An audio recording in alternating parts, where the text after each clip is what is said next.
So it is Sunday, the 22nd of April, 2018. I'm in front of the Unitarian Church of Montreal. I'm in the middle of a protest against Unitarian Universalist abuse of children, and also cover-up and denial of abuse of children by the Unitarian Universalist Association and a fair number of individual Unitarian Universalists, including Unitarian Universalist clergy and top-level leadership of the Unitarian Universalist Association. I was here this morning during the Sunday service, but it turns out that there's a fundraising event tonight starting at 7, and this fundraising event actually includes the participation of a woman who physically assaulted me and then tried to get me arrested for assault of her when I'd done absolutely no such thing, and thankfully had the video evidence to prove, that no, I didn't assault anyone, and au contraire, she assaulted me. But since Margot Ellis wants to, present herself as this, goody two-shoes, I thought I would like to have the opportunity, if it comes along, to let people know about Margot Ellis's essentially her total complicity in and total condoning of Unitarian Universalist clergy abuse and cover-up and denial thereof, because her assault on me was an attempt to get me arrested, well, not the assault itself, but the call to the police afterwards, trying to get me arrested for assault. It was clearly an attempt by Margot Ellis and probably some accomplices within the Unitarian Church of Montreal to have me arrested on assault charges so that then they could lay conditions against me, and so on. It was clearly part of the efforts to not only express displeasure for my protest, but to try to force an end to it.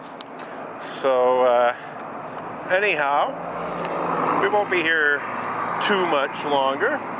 Really not a whole lot of people showing up, to be honest. The turnout for this fundraiser seems to be quite low.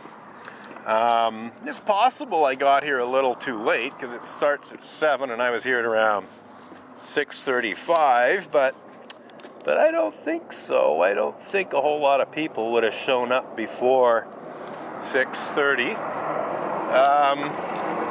And I just haven't seen a whole lot of people coming to this fundraiser. I mean, some may be going through the back door. They might have driven their cars and parked in the parking lot behind the church and gone in through the rear entrance of the Unitarian Church of Montreal. I'm sure some did, but I was expecting possibly some dozens of people, and maybe even 1 or 200 to show up for this fundraising concert, but it doesn't look like that's happening. So I guess fundraisers at the Unitarian Church of Montreal just aren't all that popular. So anyhow, we'll just continue to circulate here, and at least the passing cars and some other pedestrians are seeing the signs. So I'm going to have a closer look at this here. So, benefit sing-along concert, yada yada yada, April 22nd, 7 p.m. Suggested donation, 25 to 35 at the door, 20 in advance, etc. With Margot Ellis, contemporary folk backed by intricate guitar work and a strong alto voice. All right. So anyhow, not much sign of people coming to this fundraising concert, unfortunately. It's a good cause. I don't have anything against the cause that they're raising money for, and I'm in no way trying to prevent people from going to the fundraiser and donating to the cause. I just wanted people coming to be aware that this church has some problems, and just inform the public about Unitarian Universalist clergy abuse, which includes abuse of children, and also the fact that the Unitarian Church... what did they do to you? Well, it's not just me. Unitarian ministers have raped children. So I'm actually lucky in that I haven't had any sexual abuse, but that's one of the issues I'm protesting against, and the cover-up. What they have done is they had a lawyer send me a demand letter accusing me of violating Canada's blasphemy law because I blogged about some of their pedophiles and rapists. What a unique honor and privilege to be accused of blasphemy in the 21st century by Unitarians. You can I totally humiliated the lawyer. You've been here all day, eh? I've been here for almost 20 years, not constantly, not constantly. It's the first time I ever see you here. I'm usually here Sunday mornings. Yeah, but it's the first time I see you. I'm going to be celebrating the 20th anniversary in May. Oh my. So, I'm a fixture. And I mean, it's been the same issue every time? Well, there's a variety of different issues. I'm putting the emphasis on the child abuse because this month is Child Abuse Prevention Month, and so the emphasis is on that. And it's just insane. I mean, if you read these picket signs here, totally truthful statement. You know, Unitarian Universalists misuse blasphemy law, specifically Canada's blasphemy law, to cover up and deny pedophilia and rape. I mean, that's pretty ridiculous and quite despicable, really. So the church knows about this. I'm not saying the church locally is responsible for that, but they should be speaking out against it, and of course they're not. As far as I'm concerned, they're totally complicit. So.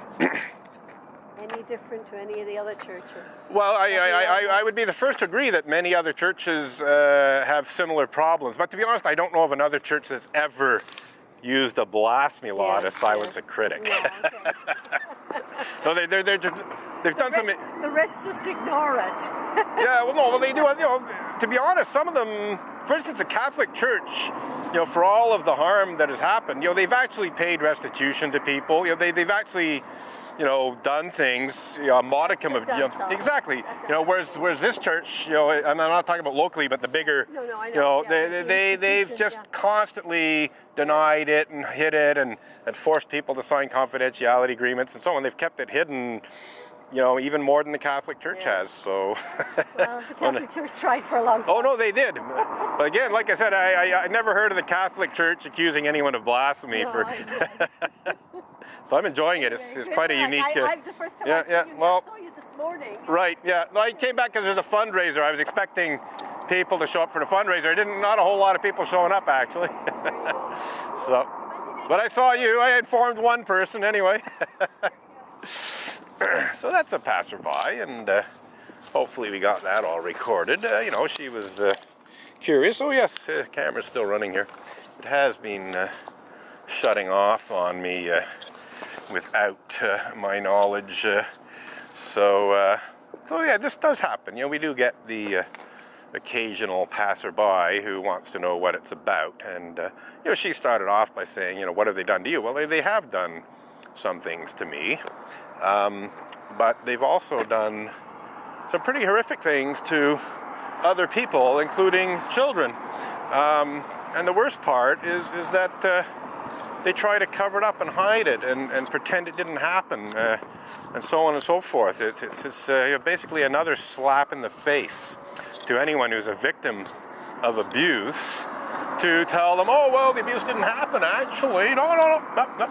You know, and that's essentially what the Unitarian Universalist Association has done on a variety of occasions. It said, you know, in fact, the cease and desist demand letter that accused me of the crime of blasphemous libel for allegedly making unfounded and vicious allegations to the effect that ministers of the association engage in such despicable crimes as pedophilia and rape, you know, was claiming that my blog posts about Reverend Mac Wallace Mitchell and Richard Buell were unfounded, when in fact they were very well founded on newspaper articles and other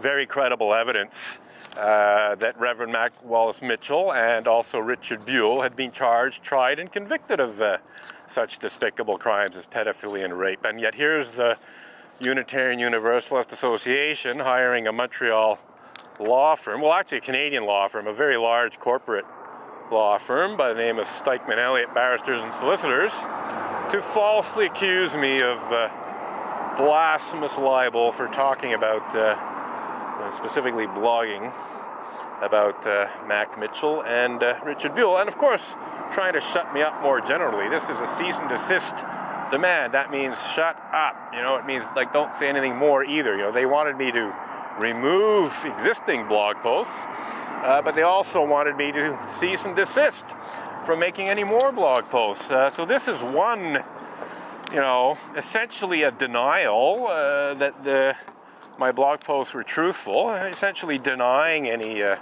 pedophilia and rape committed by Unitarian Universalist ministers, when in fact a certain number of Unitarian Universalist ministers have been charged, tried, and convicted of sexual abuse of children.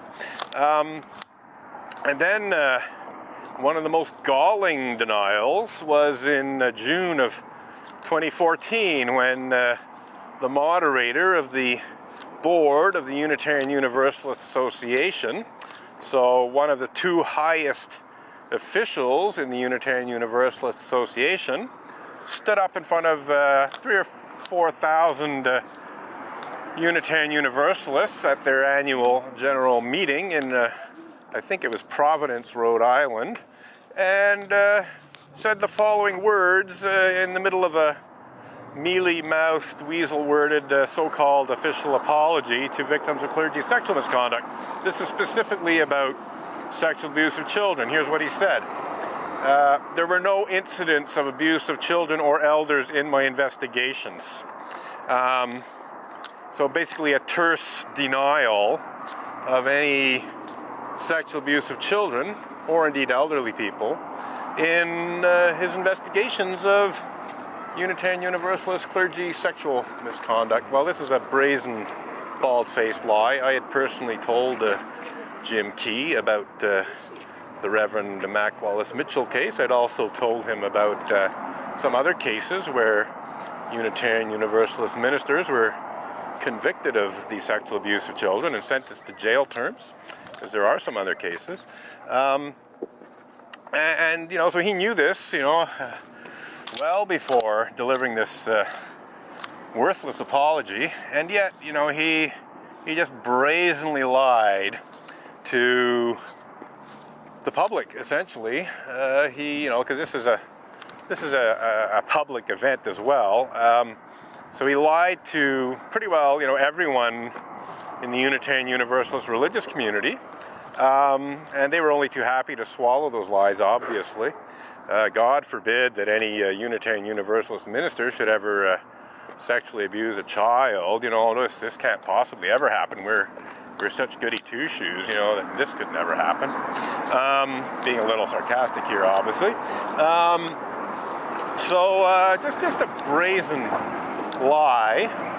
And when I called him on the lie and tried to ensure that the truth was told, even advocates for clergy misconduct victims did nothing. I was extremely disappointed in Reverend Gail Seavey and also Reverend Deborah Pope Lance, both of whom set themselves up as the great champions of victims of clergy sexual misconduct, but both of whom refused to condemn Jim Key's brazen, bald-faced lies about sexual abuse of children. So that was extremely disappointing, and basically I lost pretty much any respect I had for Gail Seavey and Deborah Pope Lance as a result of their total complicity in this brazen, bald-faced lie about sexual abuse of children. It just was proof to me that they absolutely cannot be relied upon to ensure justice for victims of clergy sexual misconduct in general and victims of childhood sexual abuse in particular. Anyway, we're not going to protest much longer because there's just not a whole lot of people showing up, and some people already left. This event started at 7. supposed to go until when? Okay, well, the end point doesn't seem to be provided. But yeah, we're probably approaching 7:30-ish now. So there might be a few stragglers showing up, but yeah, 7:23. So I think we're going to wrap this up in the next 7 to 10 minutes, if not earlier. But I think it was worthwhile coming here. You know, I'm getting a nice evening stroll in pleasant spring weather, and had a couple of interesting conversations with people, and certainly was able to call attention to Unitarian Universalist clergy abuse and abuse of children, more specifically. So I think it was worth the effort, although I have to say that I had hoped to reach more people than I did. So, is this person going in? No. Okay. So, they did see my picket signs, and they did raise an eyebrow or two.